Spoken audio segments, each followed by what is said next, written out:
October the 25th, 1415, the Battle of Agincourt.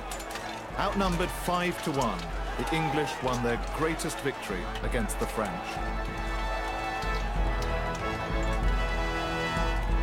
Behind the stunning success was England's most heroic king, Henry V.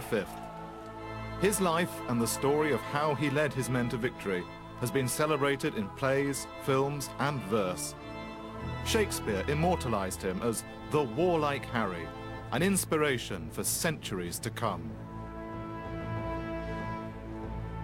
But behind the image of a shining knight-at-arms, there's a darker picture of a power-hungry fanatic driven by his megalomaniac determination to become both King of England and the King of France.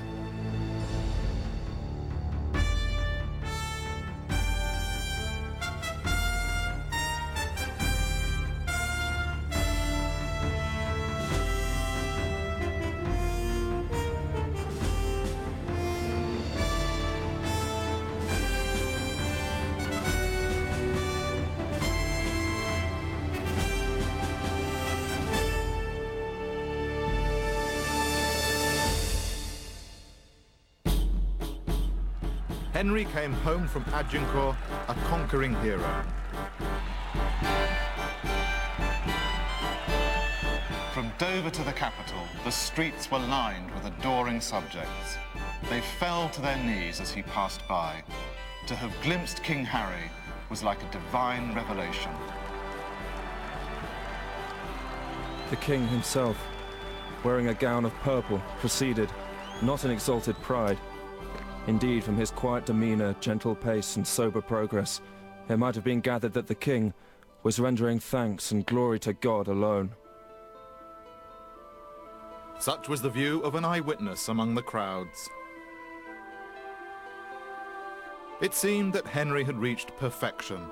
Noble, heroic, humble before God, but on earth the greatest king his nation had ever known.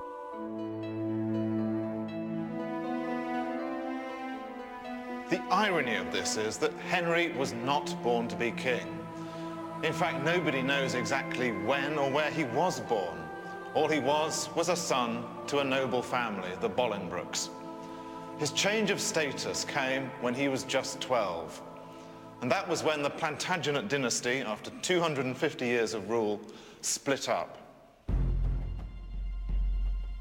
The last Plantagenet king was Richard II. But Henry's father, Henry IV, had deposed him in a violent coup that left the country in chaos. Richard himself was thrown into prison, where, rumor had it, he was starved to death. Henry was now growing up as Prince of Wales, heir to the throne. He was deeply religious. As a child, he'd attended Mass every day, and he became convinced that God had created him to be the man of destiny who'd restore England's greatness. So powerful was his desire to be king that even before his father was dead, he took the crown up from his bedside to try it for size.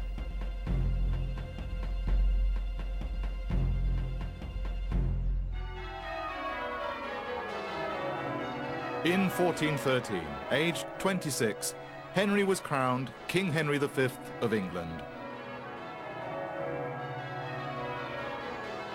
But his coronation was not met with universal rejoicing. There were still bitter memories of how Richard II had been treated. Henry had to prove to his people that he, unlike his father, was a benign king who would draw a line under the misdeeds of the past. He did this through a dramatic gesture of reconciliation. Henry had Richard's body exhumed and reburied here in Westminster Abbey. Now, it may be that he was trying to atone for his father's misdeeds. It may also be that he was trying to scotch the persistent rumor that Richard was alive and at large in the kingdom. But above all, this was a tremendous publicity stunt, and it sent out a clear message that he, Henry, was the man to unite this kingdom. It worked. The infighting and unrest died away. Now Henry was the unquestioned King of England. and a new obsession emerged. An obsession that would dominate his reign. Henry had grown up hearing stories of his ancestors' battles against the French. England and France had been at war for almost 100 years, fighting over land that each believed to be theirs. By 1413, England was humiliated, most of her French territory lost. Henry wanted the land back, and he wanted something else too, the French crown. No King of England if no King of France. The words are Shakespeare's, but the sentiment, that could have served as Henry's personal motto. For he believed that the French crown was his by right of birth, in a direct line going back to his great-great-grandmother, Isabella. The French were not convinced by this claim.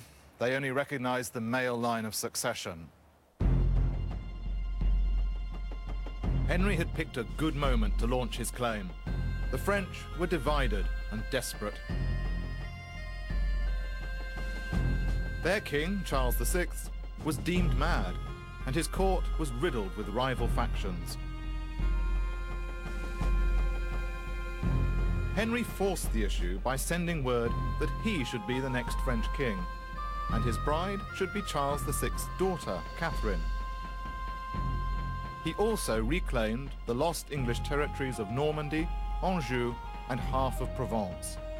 These were outrageous demands, and the French said no. To get what he wanted, Henry would have to cross the Channel and go to war. By August of 1415, Henry had mustered a huge invasion force. It was made up of 2,500 men-at-arms, 8,000 archers, and a sundry entourage of sappers, gunners, saddlers, fletchers, grooms, chaplains, plus 15 minstrels. Henry prepared by going on a pilgrimage to a shrine at Holywell.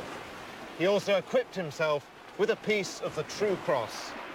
If God was with him, who could be against him?